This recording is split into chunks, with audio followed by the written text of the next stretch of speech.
house that should not exist. On Christmas morning, 1895, America unveiled a building so large it immediately began fighting time itself. Snow lay thick in the Blue Ridge Mountains, pressing silence into the forests above Asheville, North Carolina. Pine smoke clung to the cold air.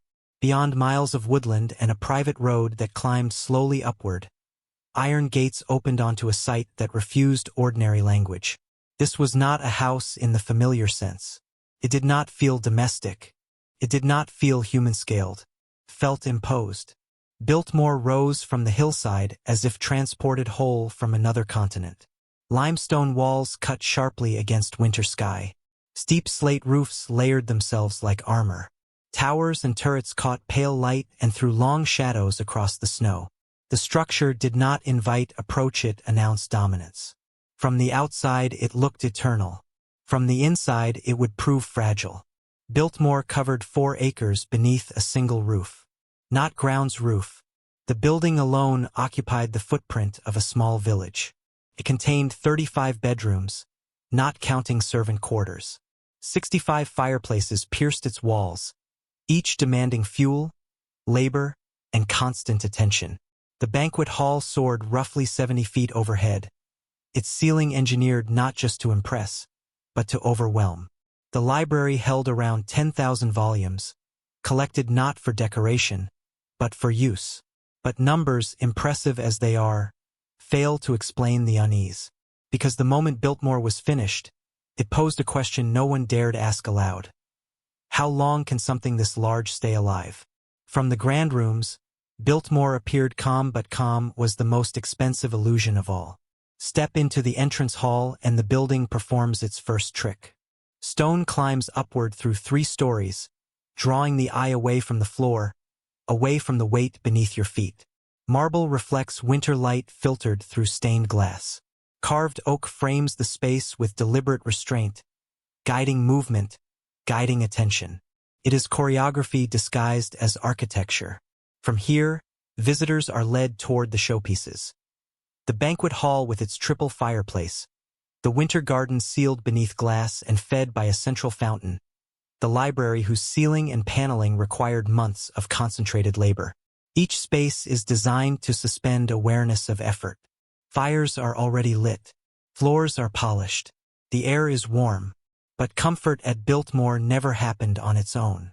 Behind every public room was another world entirely, one guests were never meant to see. Every palace has a basement, but Biltmore had an underworld. Below the marble and oak lay the machinery that made the illusion possible. Boiler rooms stretched wide, more factory than household, burning coal continuously to drive the central heating system.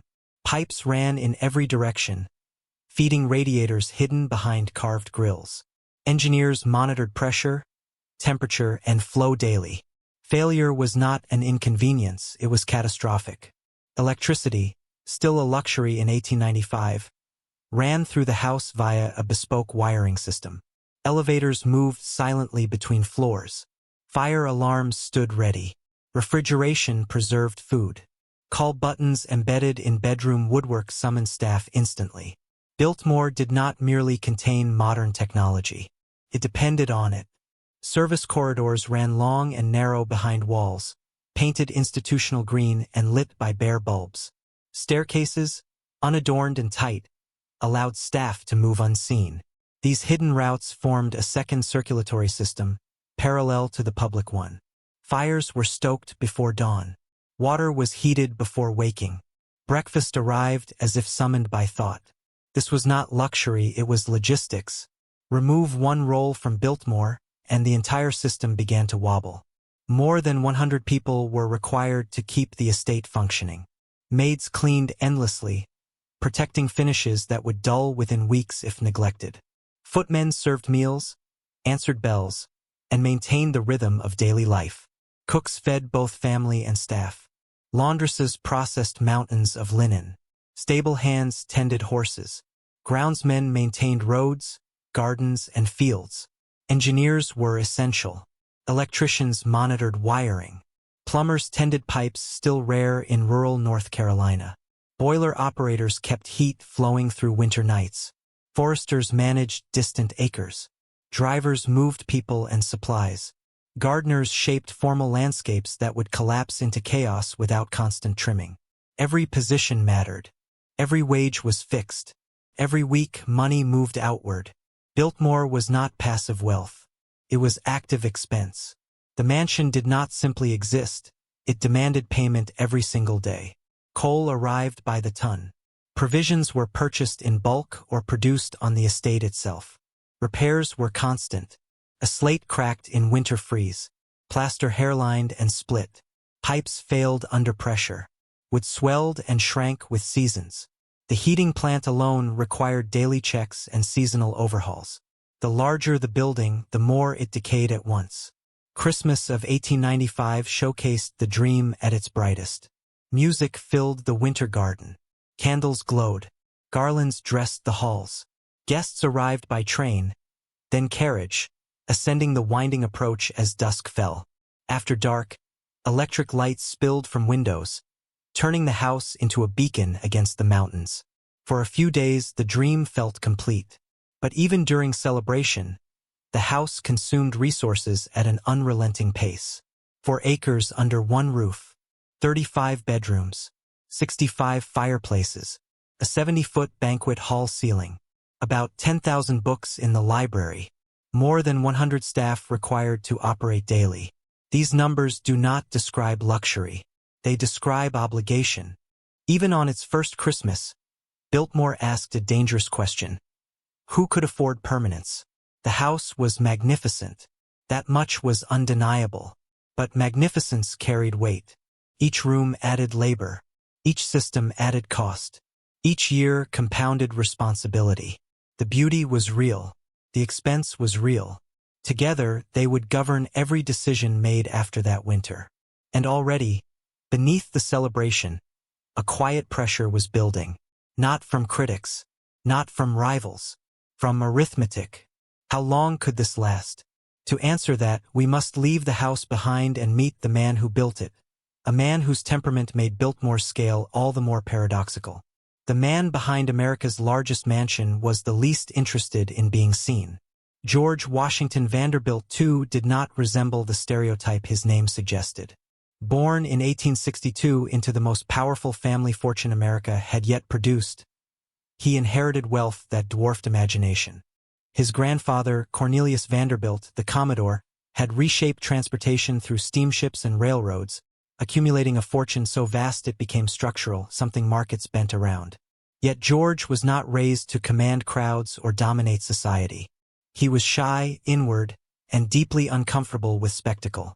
Where his older brothers erected showpieces in Newport and New York, hosting glittering parties and courting headlines, George retreated. He disappeared into libraries. He read obsessively. He studied languages, reportedly mastering 8. He collected books with the focus others reserved for power. This contradiction matters. Because Biltmore was not born from vanity. It was born from withdrawal. Wealth did not make George Vanderbilt bold, it made him selective. By his 20s, George possessed financial security so absolute that daily economics barely touched him. His inheritance generated steady income through railroads, real estate, and financial holdings. Unlike industrialists who needed constant expansion to survive, George could choose how to live. And what he chose was distance. He traveled extensively through Europe, not chasing aristocratic approval, but studying estates that blended architecture, land, and function. He observed how great houses worked, not just how they looked. He paid attention to how rooms connected, how light moved, how servants circulated invisibly, how land supported households through farms and forests. These were not idle tours. They were research. By his mid-20s, George had formed a clear intention. He did not want a seasonal palace for entertaining. He wanted a permanent retreat. A place to read, to think, to manage land deliberately. A place where beauty was structured, not performative. The question was where such a place could exist. The mountains didn't call to George. They insulated him. In 1888, George traveled to Asheville, North Carolina, with his mother. At the time, Asheville was emerging as a health resort, prized for its cool air and elevation. Wealthy Northerners came to escape summer heat and respiratory illness. But it was not yet crowded, not yet fashionable in the way Newport or Saratoga had become. That mattered. The town sat in a valley encircled by the Blue Ridge Mountains. Forests ran for miles. The air was clean, the scenery dramatic. And critically, the Southern Railway had just extended service into the region, making it reachable without making it saturated. George was captivated almost immediately. Here was isolation without isolation, access without intrusion, distance without abandonment. Before there was a house, there was hunger for acreage. George did not buy a polite parcel. He began acquiring land aggressively, farms, wooded hillsides, eroded fields exhausted by careless agriculture. Parcels accumulated quietly, often from owners eager to sell land that no longer produced. The scale grew rapidly. What began as scattered purchases became something unprecedented. Eventually, the estate exceeded 125,000 acres, nearly 200 square miles, an area larger than many European principalities. Land so vast it could absorb mistakes, experiments, failures, and still endure. George did not see damaged land as a liability. He saw it as opportunity. The land was broken, but breakage meant potential. Forests could be restored, farms reorganized, watersheds repaired. This was not decorative landscaping. This was systems thinking. Only after securing land did George begin imagining the house. Biltmore was never meant to be an ornament. It was meant to function. George's vision was specific.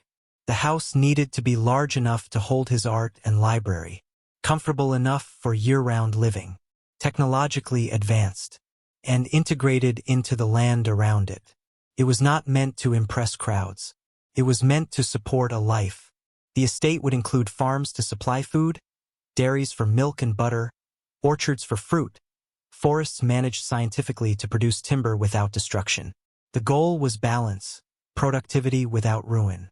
George believed discipline could replace excess, that careful management could offset cost, that a large system, if designed intelligently, could sustain itself. It was a reasonable belief in theory. The numbers made sense until they didn't. The initial construction budget for the house hovered around $5 million. Even by Gilded Age standards, it was immense. But George had confidence. His investments produced reliable income. The estate's productive arms would shoulder part of the operating cost. Over time, balance would emerge. What the numbers failed to capture was friction. Every system introduced complexity. Every innovation required oversight. Every acre multiplied responsibility. The house would not simply exist once built. It would need constant care, fuel, labor, and management indefinitely. The vision assumed stability. History rarely provides it. Landholdings exceeding 125,000 acres. An estate nearing 200 square miles. Initial construction costs around $5 million. Rail access newly extended into Asheville.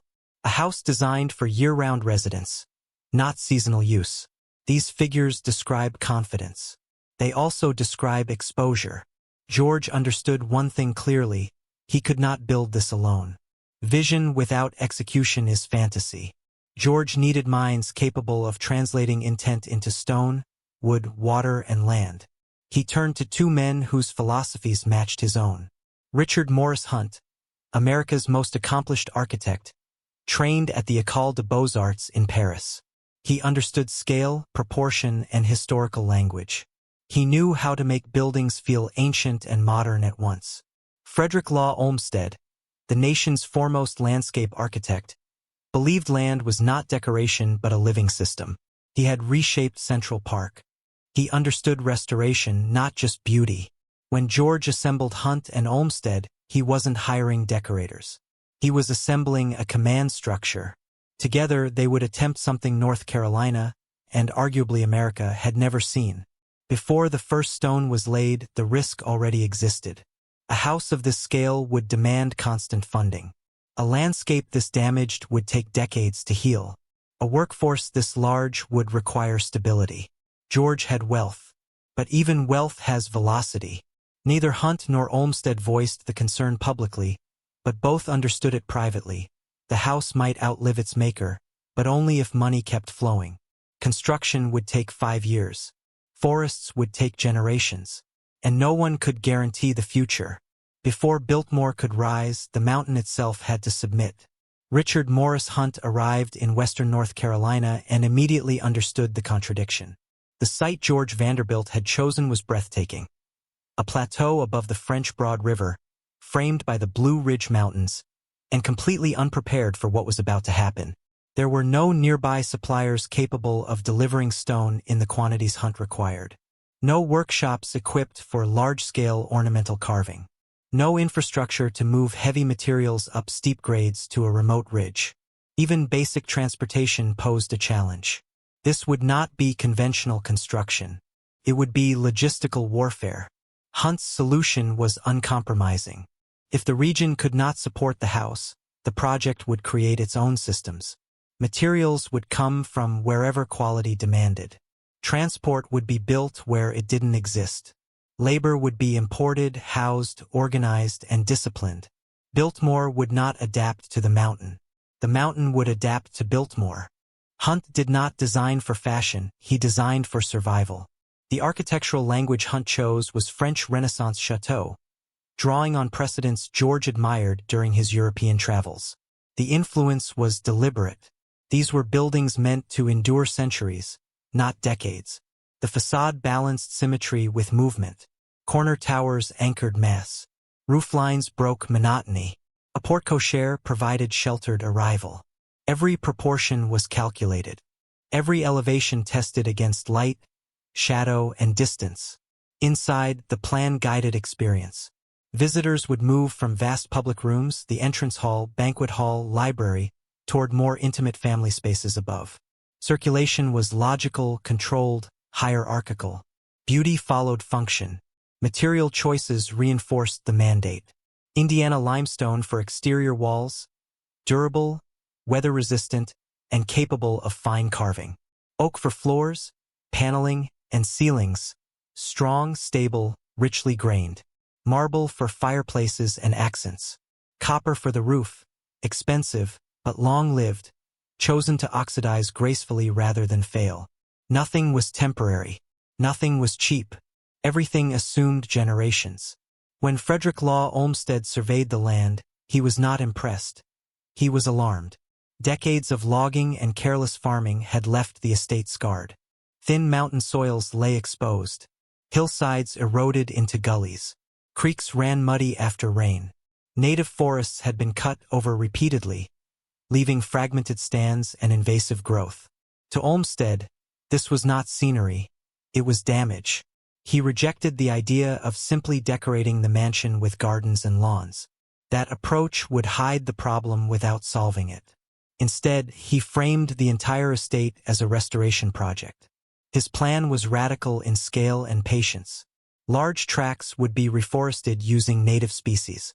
Erosion would be controlled through contour planting and terracing. The approach road, eventually stretching roughly 3 miles, would wind deliberately through recovering forest, revealing the house slowly, building anticipation rather than shock. Close to the house, formal gardens would impose order. Beyond them, a managed working forest would demonstrate that beauty and productivity could coexist. The landscape would not flatter the house. It would explain it. Nothing beautiful came first, only systems. George approved Olmsted's plan, knowing it would cost money long before it produced results. Forests take decades. Roads take years. But without infrastructure, the house itself could not exist. A private spur of the Southern Railway was driven directly to the site. This single decision reshaped the project. Limestone from Indiana could arrive by rail. Coal could be delivered in bulk. Heavy equipment could move efficiently. On the estate itself, entire industrial operations emerged. A brick kiln fired millions of bricks for interior walls and chimneys. A woodworking mill processed timber into flooring, beams, and paneling. A stone yard dressed limestone blocks to Hunt's specifications. Temporary housing rose for laborers. Workshops multiplied. Storage yards filled. What had been quiet mountain land became a controlled construction zone. At peak activity, the estate resembled a small city. Biltmore was built by hands the finished house tried to hide. More than 1,000 men worked on the project at its height. The workforce was diverse and highly skilled. Italian stonemasons brought old-world cutting and setting techniques. Local carpenters, practiced in Appalachian hardwoods, shaped interiors. Brickmakers, plasterers, painters, glaziers, and metalworkers added their trades. Every role mattered. Every mistake was costly. Materials arrived in relentless volume. Limestone blocks weighing hundreds of pounds traveled by rail, then by wagon up mountain roads. Oak beams stretched over 40 feet and demanded careful handling. Copper sheets arrived bundled and numbered. Every piece was inventoried. Every dimension verified. At this scale, error multiplied fast. Hunt tolerated no shortcuts. Precision was mandatory. Joints were tight. Lines true. Ornament locked into structure. Speed was irrelevant. The mandate was endurance. The most complex work at Biltmore was never meant to be seen. As stone walls climbed, engineers threaded the interior with systems. Electric wiring ran before plaster closed walls. Standards were young and inconsistent, so bespoke solutions were designed. A generator building stood apart from the house to reduce fire risk. Central heating posed an even greater challenge. Massive boilers in the basement circulated hot water through miles of pipe, feeding radiators in every room. Pressure regulation, insulation, and constant oversight were essential. Engineers had to be on staff permanently. Installing modern technology inside a structure styled like the Middle Ages required constant negotiation between aesthetics and necessity. Pipes were hidden, grills disguised, controls concealed. Comfort carried a standing cost. Fuel, labor, vigilance. Construction began in 1890 and ended in 1895. More than 1,000 workers at peak. A private rail spur built for the project. Millions of bricks fired on site. Oak beams exceeding 40 feet in length. Central heating, electricity, elevators installed before completion. This was not a house being built. It was an industry. For 5 years, Biltmore functioned as a temporary town. Men worked 6 days a week, often 10-hour days. Winters were brutal. Heights were unforgiving. Stone dust burned lungs. Accidents happened. Some workers slept on the estate in temporary housing. Others walked miles from Asheville each morning. Payroll ledgers recorded hundreds of names. Skilled trades earned more. Common labor less. Women staffed kitchens and laundries, feeding crews and washing clothing. This labor created the illusion of effortlessness future guests would admire, without ever seeing the cost.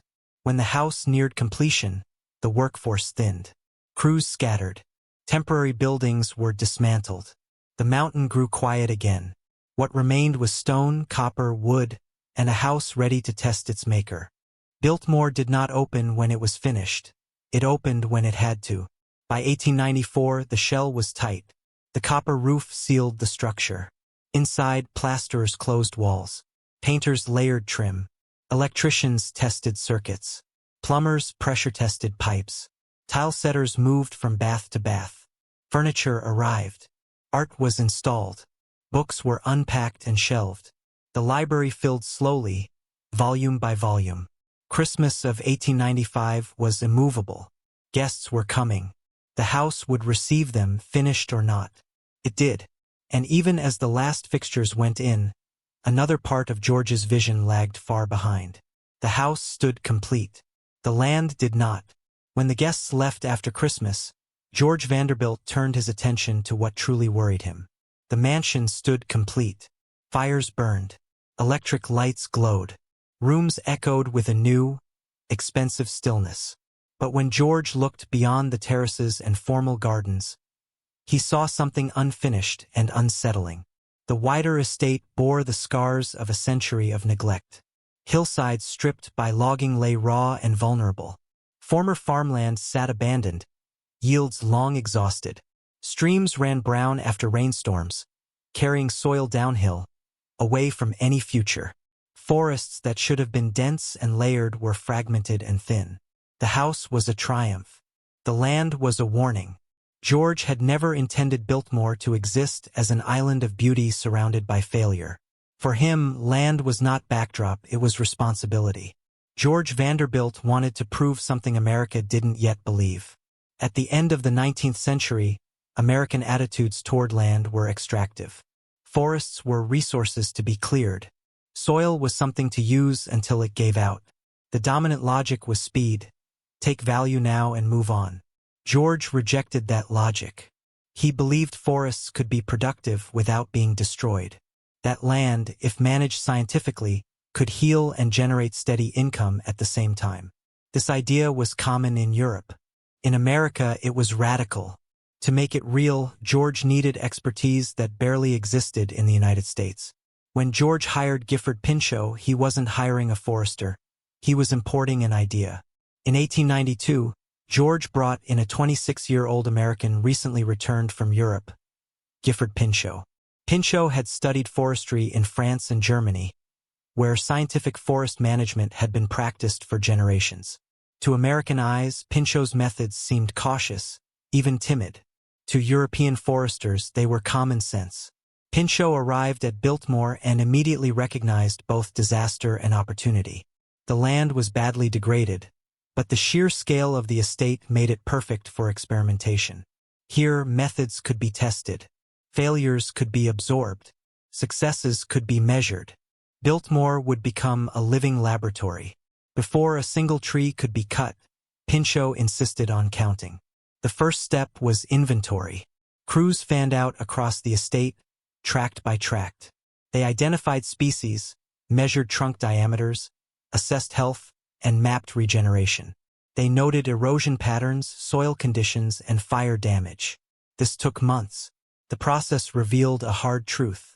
Much of the land had been logged repeatedly, with the best trees removed and the worst left behind.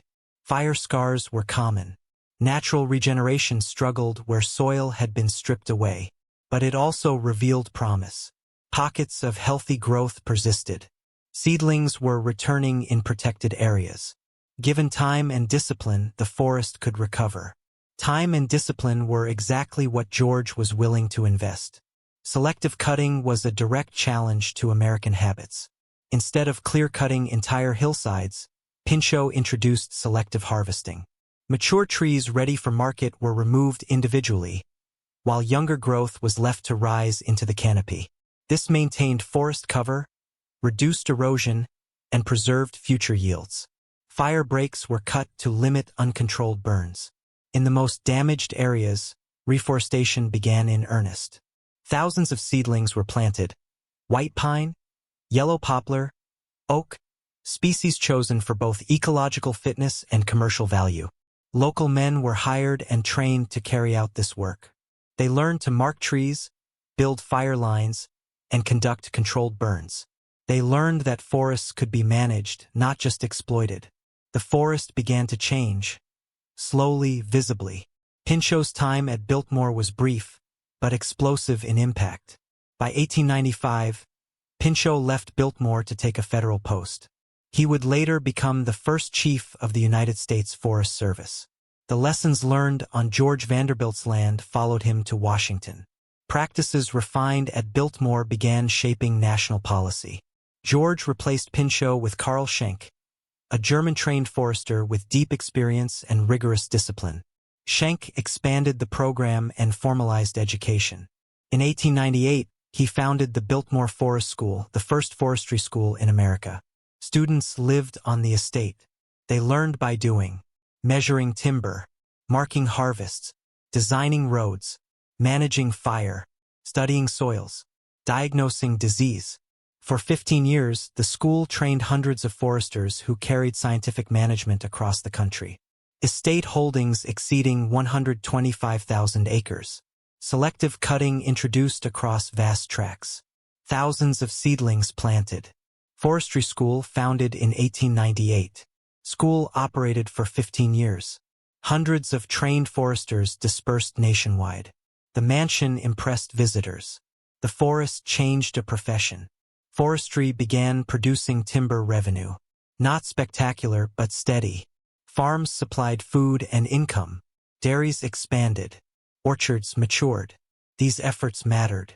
They reduced dependence on outside suppliers. They slowed cash drain. But they did not erase it. The house still demanded fuel.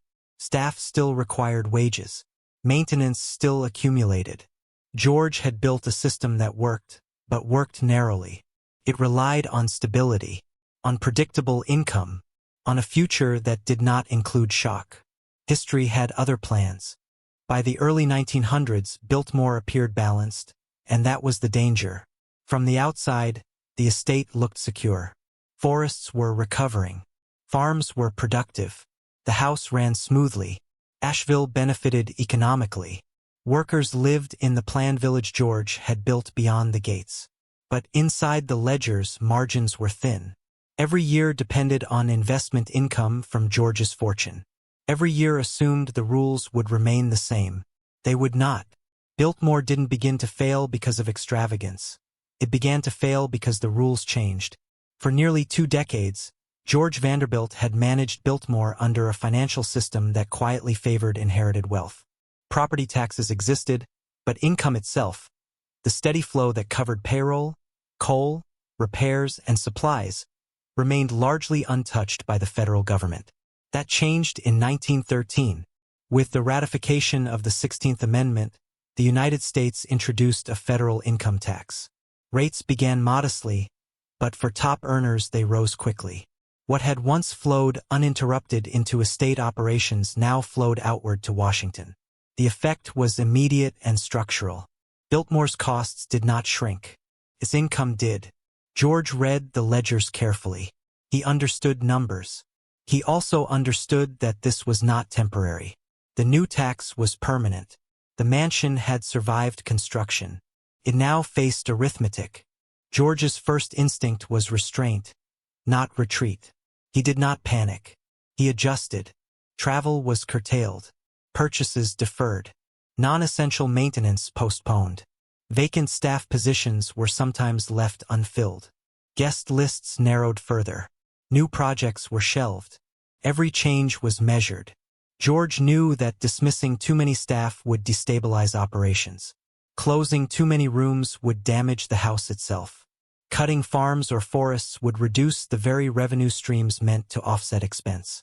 He tried to steer through with discipline. For a time, it seemed possible. The greatest risk to Biltmore was never economic, it was human. In early 1914, George traveled to Washington, D.C. for medical consultations. He had been struggling with complications from appendicitis. The condition worsened rapidly. Surgeons operated in emergency circumstances. On March 6, 1914, George Washington Vanderbilt too died. He was 51 years old. The news reached Biltmore by telegram. The shock rippled outward through the house, the village, and the region. George had not been flamboyant, but he had been constant. His vision anchored everything. His death removed the one figure holding all systems together. What remained was a magnificent structure, and a financial problem with no buffer. Edith Vanderbilt did not inherit a dream. She inherited a deficit. George's will left Biltmore to Edith for her lifetime, then to their daughter, Cornelia. The bequest included everything. The house, the land, the farms, the forests, and every obligation. Edith was 43 years old, a widow, a mother to a teenage daughter, responsible for an estate that employed hundreds. She sat in George's library, surrounded by about 10,000 books, and studied the accounts. The picture was stark. Operating costs were large and largely fixed. Revenue from farms, dairy, and timber helped, but covered only a fraction. The remainder depended on investment income now reduced by federal tax and estate settlement costs. The math was blunt.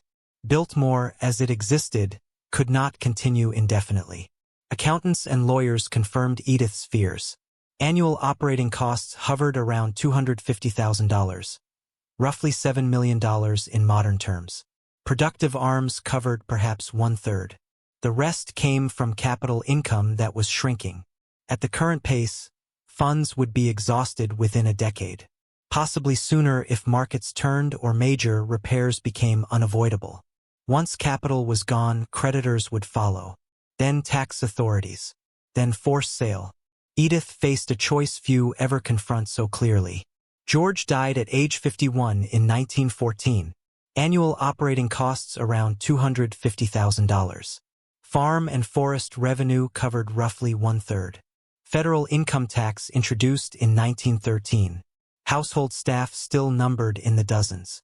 Estate exhaustion projected within about 10 years. Time, not sentiment, was now in control. Edith understood what many advisors did not. Sentiment could not pay wages. Some urged her to liquidate everything immediately. Sell the land. Sell the house. Live comfortably elsewhere. Close the chapter. She refused. Biltmore was more than memory. It sustained hundreds of families in a region with limited opportunity. The house itself was irreplaceable. A pinnacle of Gilded Age architecture filled with museum-grade art and furnishings. So Edith divided the problem. The house and its immediate grounds were sacred.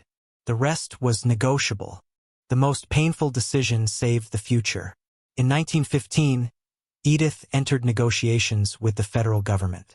The United States Forest Service, newly established and once led by George's former forester, Gifford Pinchot, was seeking large, contiguous tracts for national forests.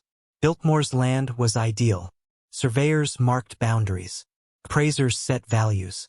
Lawyers argued terms. Politics slowed progress. But in 1916, the deal closed.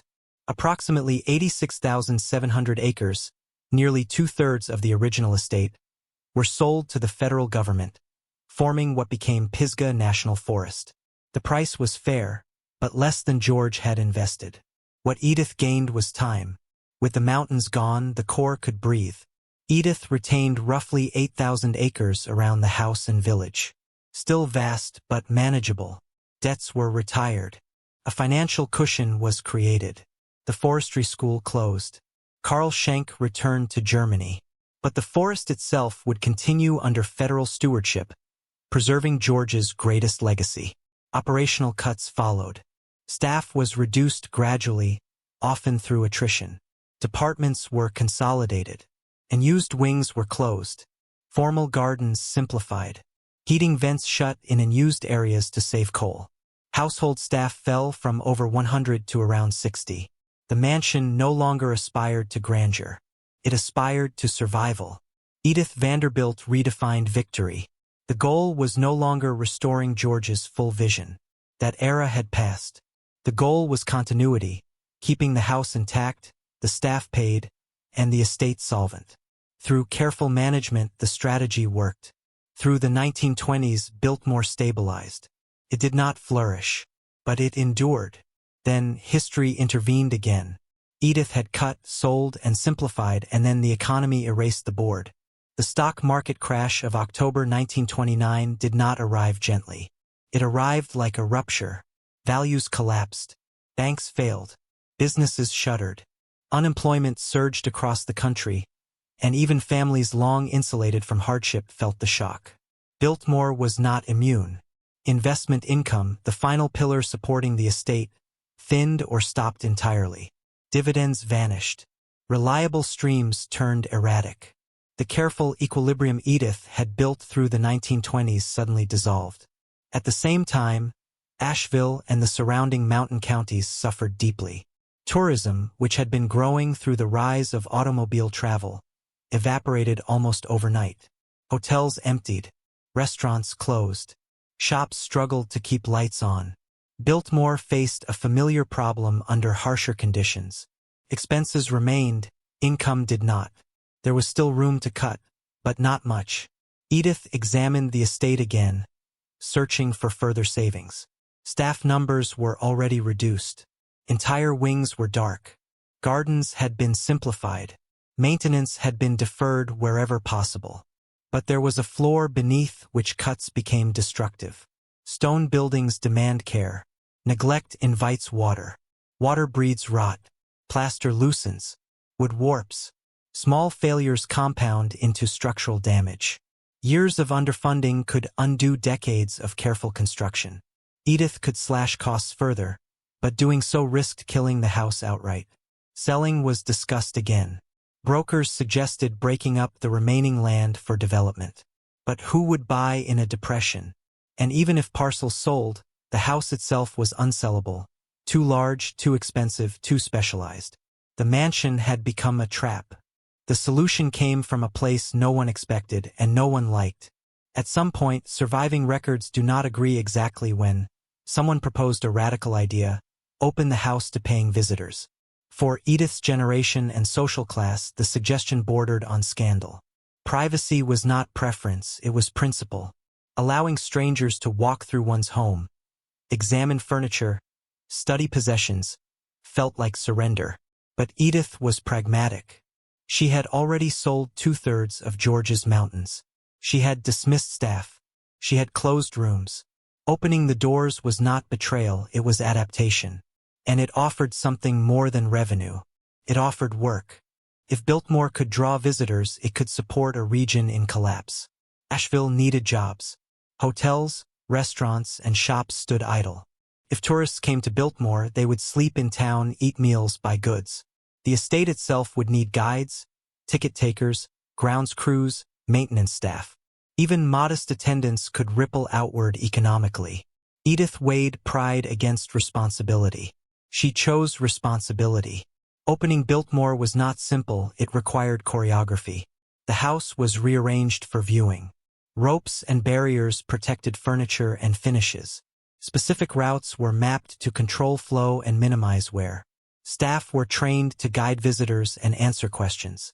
Private family quarters were sealed off. Only principal public rooms would be shown. The entrance hall, banquet hall, library, winter garden, and selected bedrooms. The experience was designed to last roughly 2 hours. Visitors would enter at the front, follow a prescribed circuit, and exit at the side. Tickets were printed. Notices placed in regional newspapers. Admission was set at $1. No one knew whether anyone would come. On a morning in March 1930, Biltmore opened its doors to the public. Visitors arrived cautiously, some on foot, some by car, a few by wagon. They handed over $1 and stepped inside a world previously closed to them. They entered the entrance hall and looked upward as stone climbed 3 stories. They stood beneath the banquet hall ceiling that soared roughly 70 feet. They lingered in the library among thousands of volumes. They studied tapestries, furniture, and carved details. Some came out of curiosity. Some because they had worked on the estate. Some because they needed proof that craft and beauty still existed in a collapsing world. Attendance exceeded expectations. Opened to the public in March 1930. Admission set at $1. Tour duration approximately 2 hours. Public rooms only. Private quarters closed. Staff rehired for guiding and operations. Biltmore had not become profitable, but it had become possible. Privacy ended so the building could live. The revenue was modest but steady. More importantly, the model worked. Biltmore could function as something new, not a private refuge but a public institution. The 1930s passed slowly. Visitor numbers rose and fell with the economy. Some seasons were thin, others better. Edith balanced maintenance against ticket income, aware that one bad year could trigger another crisis. But the house stood. Staff were paid. The structure survived. Then history intervened again. World War II silenced tourism overnight. After December 1941, gasoline was rationed. Rubber was scarce. Civilian automobile travel became difficult, then nearly impossible. Leisure vanished. Tourism stopped. Once again, Biltmore faced an income cliff. But this time, an unexpected role emerged. America needed a safe place, and Biltmore qualified. The National Gallery of Art in Washington, D.C. faced a crisis. Its collection, paintings, sculpture, historic documents, required protection from potential attack or sabotage. The requirements were strict: inland location, stable climate, security, space, isolation. Biltmore met every condition: stone walls, high ceilings, controlled temperature, remote mountain setting, limited access roads. In 1942, trucks arrived quietly at night carrying unmarked crates. For 3 years, Biltmore became something else entirely. Crates entered through service doors and were carried to secure rooms.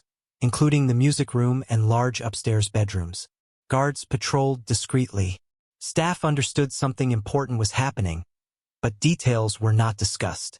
The crates reportedly held works by Rembrandt, Raphael, Vermeer, and Gilbert Stuart, including Stuart's portrait of George Washington. Paintings worth millions sat in darkness while war burned overseas. The mansion built to shelter one man's retreat now protected a nation's heritage. Art storage began in 1942. Multiple large rooms used for secure storage. Guarded continuously through 1944. Tourism fully suspended during wartime. Biltmore did not entertain. It endured. When the war ended, the house stood changed forever. As peace returned in 1945, the art departed. Rooms were restored. Tourism slowly resumed. But something fundamental had shifted. Biltmore was no longer just a house. It was an institution. Edith understood this clearly. The estate had survived by serving purposes beyond private life. That realization would shape every decision that followed. Peace returned, but the old world did not. When the final crates left Biltmore in 1945 and the National Gallery's art returned to Washington, the house felt strangely hollow. Rooms once stacked with guarded boxes were empty again. The Winter Garden fountain murmured as it always had. The library stood unchanged. Fires burned where they had burned for half a century. But the meaning of the place had shifted. The war had proved something essential. Biltmore was no longer defined by private life. It had functioned as a vault, a workplace, and a national asset. It had survived because it served. Edith Vanderbilt understood that the estate could never return to the rhythm George had imagined. The world was larger now, faster, less forgiving. Tourism resumed slowly as gasoline rationing ended and automobile travel revived. Visitors returned, not in floods, but steadily. Families on post-war road trips stopped in Asheville. Veterans came with children. Americans curious about a past that already felt distant paid their dollar and walked the halls. Biltmore reopened, but it did so as something new. A house could be run by instinct. An institution required structure. Edith was aging. By the late 1940s, she was in her 70s. She had carried Biltmore through depression and war, but she knew the next chapter could not rely on personal judgment alone. The estate needed professional management. Tourism operations became more formal. Schedules tightened. Maintenance planning became systematic rather than reactive. Revenue was tracked carefully. Expenses justified line by line. Preservation moved from occasional repair to continuous responsibility. Biltmore stopped improvising. It began operating. This shift was subtle to visitors but profound internally. The house was no longer something occasionally open to the public. Public access was now its primary justification. The more people came, the faster the house aged. Every visitor brought moisture, grit, and friction. Shoes wore stone. Hands touched wood. Breath altered humidity. What had once been private surfaces now endured constant contact. Preservation became a balancing act. Too few visitors and revenue collapsed. Too many, and the house deteriorated faster than it could be repaired. Staff monitored conditions constantly. Rooms were rotated. Routes adjusted. Certain areas closed seasonally to rest. Cleaning protocols intensified. The house had learned to survive financially. Now it had to survive physically. In 1963, the nation officially claimed Biltmore as its own. That year, Biltmore was designated a National Historic Landmark. The title carried prestige but also obligation. This was no longer merely a family concern. The house was recognized as a site of national architectural and historical importance. Neglect was no longer an option. Failure would be public. The designation solidified a truth Edith had already accepted. Biltmore existed beyond private ownership. It belonged, in a cultural sense, to the country. Edith would not live much longer. She died in 1956. Responsibility passed through generations who had not chosen this burden but inherited it nonetheless. The question facing them was no longer emotional. It was operational. To survive, Biltmore had to become a business without becoming cheap. In the decades that followed, management embraced diversification. Tourism alone could not fund the scale of preservation required. The estate needed multiple revenue streams that aligned with its character. Events were introduced carefully: weddings, conferences, seasonal celebrations, chosen to respect the house rather than overwhelm it. Marketing grew more sophisticated, reaching beyond regional visitors to national and international audiences. The goal was stability, not spectacle. Then came a decision that surprised many. In 1985, Biltmore added a vineyard not for romance but for survival. The winery was not nostalgia. It was arithmetic. Wine created a recurring product. It gave visitors another reason to come, another reason to return. It extended stays. It generated income less dependent on seasonal tourism. Crucially, it fit the estate's identity. Agriculture had always been part of George's vision. Wine was farming with margin. The experiment succeeded. Revenue diversified. The estate's financial base widened. Preservation funding stabilized. There is no moment when Biltmore is finished. By the late 20th century, preservation had become continuous. Sections of the copper roof, now more than a century old, required repair or replacement. Limestone softened by pollution and weather needed careful cleaning and conservation. Interior oak demanded refinishing. Plaster cracked and sagged. Electrical systems installed in the 1890s required modernization, discreetly, invisibly, without altering historic character. Specialized craftspeople were recruited or trained. Stone carvers, plasterers, conservators, metalworkers. Materials were matched precisely to originals. Every intervention was documented. Preservation was no longer restoration. It was stewardship. National Historic Landmark designation in 1963. Winery established in 1985. Continuous roof, stone, and interior conservation. Professional management replacing household oversight. Biltmore no longer depended on inheritance. It depended on planning. By the turn of the century, Biltmore employed more people than ever, just not in the same way. Where George's estate had once relied on household staff, the modern operation relied on a diverse workforce. Preservation specialists, hospitality staff, marketers, engineers, agricultural workers, security, administrators. Employment numbers climbed into the thousands. The estate once again became one of the region's largest private employers. Not because of private luxury, but because of public engagement. The irony was complete. The house survived because its purpose changed, but its core did not. George Vanderbilt built Biltmore as a retreat. Edith Vanderbilt saved it by surrendering privacy. Later generations preserved it by professionalizing what had once been personal. The forests George healed still grow. The rooms he filled still stand. The systems he installed still echo beneath modern upgrades. What changed was ownership of meaning. Biltmore no longer exists for one family. It exists because millions decided it was worth keeping. From the moment the first fire was lit, Biltmore asked the same question again and again. Who pays for permanence? Not who builds it. Not who admires it. Who sustains it, year after year, generation after generation, when novelty fades and only responsibility remains. Biltmore survived wars, depressions, tax revolutions, and cultural shifts not because it was beautiful, but because someone kept answering that question. Repeatedly, painfully, and without illusion. Biltmore began as an active private will backed by extraordinary wealth. George Washington Vanderbilt too paid for the land, the house, the labor, and the early years of operation. He paid in capital, in planning, and in personal restraint. He avoided spectacle not because he couldn't afford it, but because he understood cost. Yet even his fortune had limits. George did not live long enough to see the full price of what he built. He died believing discipline and productivity would be enough. History proved otherwise. Vision creates monuments. Time tests them.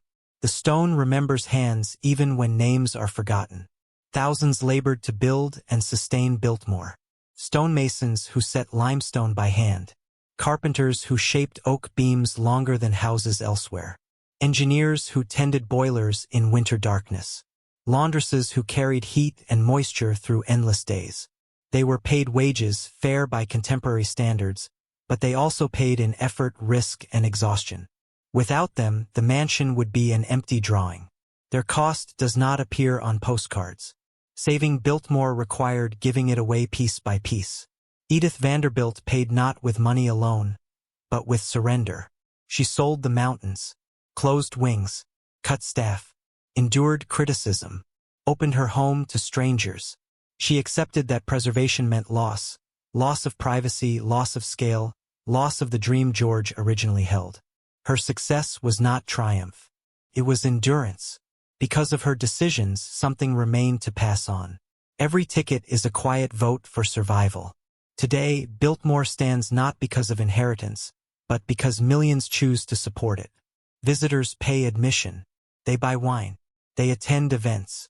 They stay in local hotels and eat in local restaurants. Each dollar feeds preservation. Each visit slows decay. The house no longer belongs to a single family's finances. It belongs to collective choice. Opened to the public in 1930. National Historic Landmark in 1963. Winery launched in 1985. Over 1 million visitors annually in the modern era. Thousands employed directly and indirectly. This is not profit. This is maintenance at scale. Grandeur never becomes cheap, it only becomes shared. Stone still erodes. Copper still weathers. Wood still cracks. Systems installed in the 1890s still require constant modernization without visible change. Preservation consumes time, skill, and money continuously. There is no final restoration, no moment of completion, only care. Biltmore does not earn immortality. It rents it year by year. Because without places like this, history becomes abstract. Biltmore holds more than architecture. It holds evidence of ambition, inequality, innovation, labor, adaptation. It shows what wealth could build and what wealth alone could not sustain. It shows that beauty without stewardship fails, and that stewardship without humility is impossible. The house survived because it stopped insisting on being private. Biltmore began as retreat. It became a burden, then a liability, then a museum, then an institution. At every stage, survival required change. The building endured because its purpose evolved while its essence remained protected. Biltmore answers its own question quietly. Who paid for it? George with money and intention. Workers with labor and skill. Edith with sacrifice and resolve. The public with attention and support. How much does the dream cost? More than money. Costs restraint. Costs adaptation. Costs the courage to let go. Stand once more beneath the stone that climbs 3 stories. Look up. Notice the weight, the precision, the patience embedded in every surface. Biltmore is not immortal. It is simply cared for now. That is the real lesson. Every mansion has its shadows. Every dream has its bill. Biltmore paid its bill by changing its life. And that is why it remains. Thanks for watching and don't forget to subscribe.